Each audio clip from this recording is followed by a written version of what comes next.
आप तस्वीरों में देख पा रहे होंगे जिस प्रकार से मुंडन करवाते हुए साहिल हिंदुस्तानी।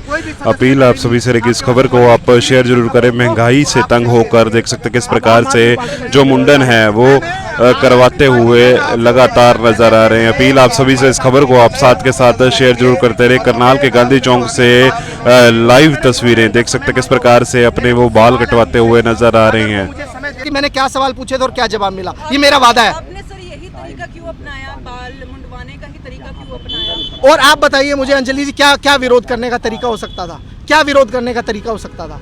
मैंने आपको पहले बताया कि मुझे अपने शरीर में सबसे प्यारी, सबसे ज्यादा मोहब्बत मेरे बालों से थी। तो मैंने कहा समाज हित में, देश हित में सबसे पहले जिसको मैं अपने शरीर में सबसे ज्यादा प्यार करता हूँ उसी की कुर्बानी क्यों ना दे दी जाए। अगर अभी भी इस पे कोई असर ना हुआ तो आगे क्या करेंगे? मैम, मेरे देश की जनता जागती है, थोड़ा सा लेट जागती है।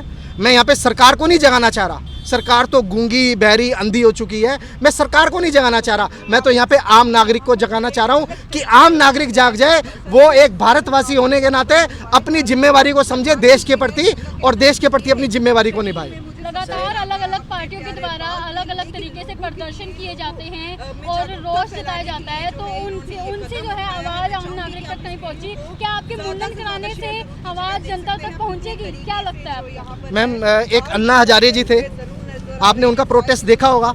अकेले उन्होंने मुहिम चलाई थी, उसके बाद विदेशों से लोग वापस आ गए थे नौकरियां छोड़ कर देश हित में। मेरे ख्याल से मार्केटें बंद होनी शुरू हो गई थी। ये तो मुहिम है, कौन किसकी बात किसको समझ में आ जाए, कौन किसकी बात से जागरूक हो जाए, जाग जाए, ये तो भगवान जानता है जी। साहिल जी, जहाँ भी बिंदल जी, क्या कुछ कहना चाहेंगे? आज साहिल जी ने मुंडन कराया, काफी महंगाई होती नजर आ रही है, क्या कुछ कहना चाहेंगे? नमस्कार। सबसे पहले आपके एबीसी के दर्शकों को सभी को मेरा हृदय से नमस्कार। मैं ये कहना चाहता हूँ कि आज ये जो विरोध है ये एक आम जन का विरोध है। मैं साहिल जी को, जो इनका महंगाई का मुद्दा है, जो इनका भ्रष्टाचार का मुद्दा है, जो उनका अराजकता का मुद्दा है, उन मुद्दों के लिए इनको सपोर्ट कर रहा हूँ। और मैं किसी पार्टी को अभी रिप्रेजेंट नहीं कर रहा हूँ, मैं यहाँ पे अपने देश की जनता को रिप्रेजेंट कर रहा हूँ, और एक देश का नागरिक होने के नाते मैं साहिल जी का सपोर्ट कर रहा हूँ। लगता नहीं है कि इनके मुंडन करने से ऐसा होगा कि कहीं आवाज पहुंचेगी इनकी सरकार तक? सर, डेफिनेटली पहुंचेगी।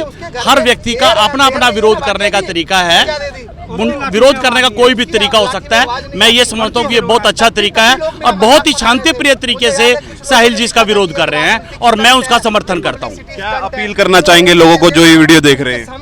मैं सभी लोगों से ये अपील करना चाहता हूँ, इस सरकार ने जो 2013-14 में जिन मुद्दों को लेकर ये सत्ता प्राप्त की, ये सरकार उन मुद्दों को भूल चुकी है, और ये जो वादे उन्होंने किए गए थे वो सब झूठे थे।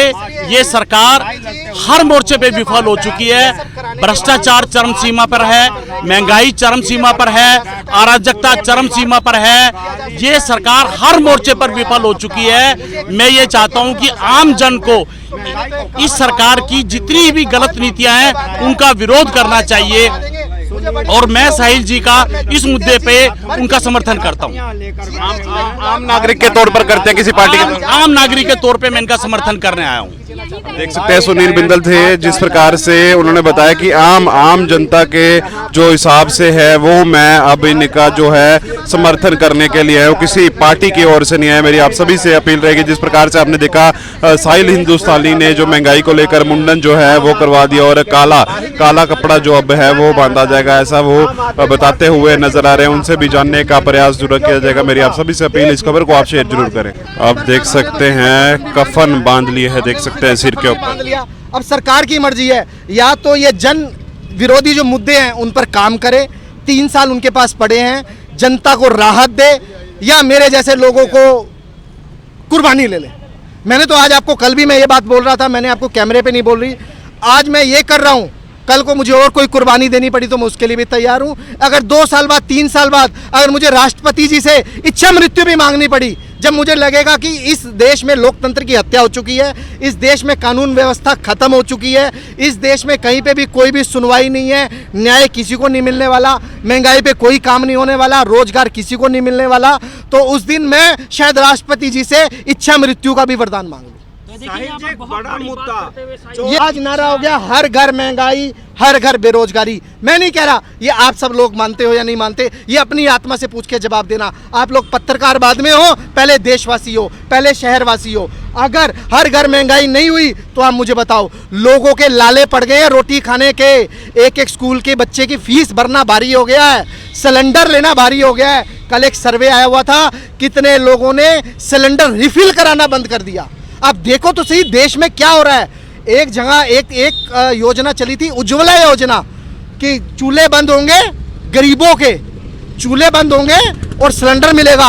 अब मैं आपको बता रहा हूँ, लोअर मिडिल क्लास वापस चूल्हे पे आने वाला है, सिलेंडर उनके बंद हो जाएंगे। साहिल जी बच्चियों को टैब जो दिन में उजाला करते हैं, एक रात वाले प्रकाश देव अलग हो चुके, बिजली उनके हाथ में। अब वो जिस रेट में चाहेंगे उस रेट में बिजली देंगे, नहीं चाहेंगे तो बटन बिजली का बंद कर देंगे और देश अंधकार में हो जाएगा। तो टैबलेट, सोलर, या तो सोलर वाले, या तो मेरे ख्याल से खट्टर साहब को सोलर वाले टैबलेट देने चाहिए थे, क्योंकि ये जो सूर्यदेव है ना, ये भेदभाव नहीं करते, ये पैसा नहीं मांगते प्रकाश देने के लिए। जिसके हाथ में बिजली दे दी है ना, वो पैसा मांगता है प्रकाश देने के लिए। सोलर वाले में भी सिम तो डलवाना ही पड़ेगा। सूर्यदेव से तो चली जाएगा जी। भाई आमजन बहुत परेशान है, महंगाई बेलगाम है, आप सब भी जानते हैं। सिलेंडर, दवाई, बच्चों की फीस, मकान बनाने का मटेरियल, हर चीज़ तो महंगी हो गई है। इस सरकार में हमने ना बहुत अच्छे सपने देखे थे। मैं बार बार एक ही बात रिपीट कर रहा हूँ, मैं 2014 में मोदी जी का बहुत बड़ा सपोर्टर था, मैंने बहुत ज़्यादा सपोर्ट किया उन्हें, बहुत ज़्यादा। लेकिन मैं आज उनसे माफ़ी मांगता हूँ ये कहते हुए कि हर एक वर्ग की उम्मीदों को उन्होंने तोड़ा है, चाहे वो किसान वर्ग हो, चाहे व्यापारी वर्ग हो, चाहे युवा वर्ग हो, चाहे बुजुर्ग वर्ग हो, इवन डॉक्टर्स, हर एक की उम्मीदों को उन्होंने इस देश में तोड़ा है।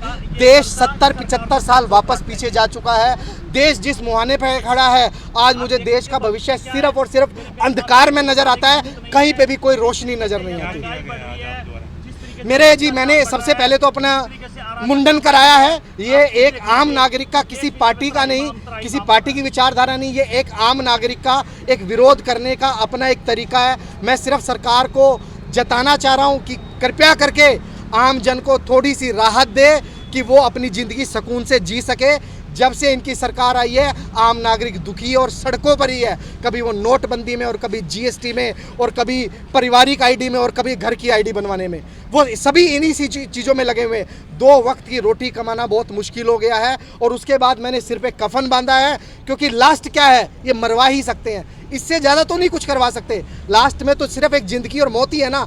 मैं मानता हूँ वो भगवान श्री राम के हाथ में है। अगर इनके हाथों से कहीं पे मौत आनी होगी या किसी और के हाथों से आनी होगी तो आ जाएगी। विरोध करने के और काफी तरीके, एक तरीका जो आप मुझे और तरीका बताओ, मैं शायद अगली बार वो वाला तरीका अपनाऊं।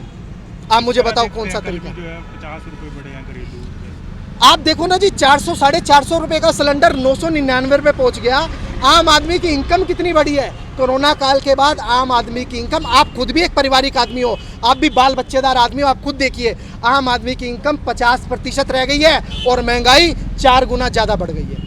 तो आम नागरिक के जरिए की है आज आप। मैं तो आम नागरिक हूँ जी, मैं तो किसी पार्टी का झंडा लेके नहीं बैठा, मैं तो किसी पार्टी वालों के साथ नहीं आया। मैं आम नागरिक हूँ, देश का नागरिक हूँ, समाज का नागरिक हूँ। तो एक आम नागरिक होने के नाते मेरा एक विरोध प्रदर्शन है। कहना चाहेंगे सरकार से? बस मैं सरकार से तो क्या कहना चाहूँगा, मैं तो उनसे प्रार्थना करना चाहूँगा कि आपके पास 3 साल हैं, आप आम आदमी को थोड़ी सी राहत दें, महंगाई से राहत दें, रोजगार के अवसर उपलब्ध कराएं।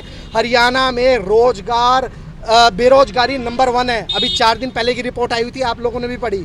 उसके बाद हम किस मुंह से कहें कि ईमानदार है, यशस्वी है, चिरंजीवी है, निर्णय लेने की क्षमता है। अरे हरियाणा पे कर्जा 4 गुना ज़्यादा हो गया, हरियाणा में बेरोजगारी नंबर 1 हो गई। तो हमने किसी पार्टी को मजबूत करने के लिए थोड़ी ना उनको वोट दिया था, हमने लोकतंत्र को मजबूत करने के लिए, जनहित के मुद्दे के लिए, जन सुविधाएं देने के लिए वोट दिया था। कोई हमने उनसे पर्सनल रिश्तेदारी नहीं निभाई थी। और मैं तो साफ साफ ये बोलना चाहता हूँ, खट्टर साहब से कोई मेरी निजी दुश्मनी नहीं है, मेरी कोई निजी दुश्मनी नहीं है। कुर्सी पे है, जब तक वो कुर्सी पे, मैं कुर्सी से सवाल पूछता रहूँगा।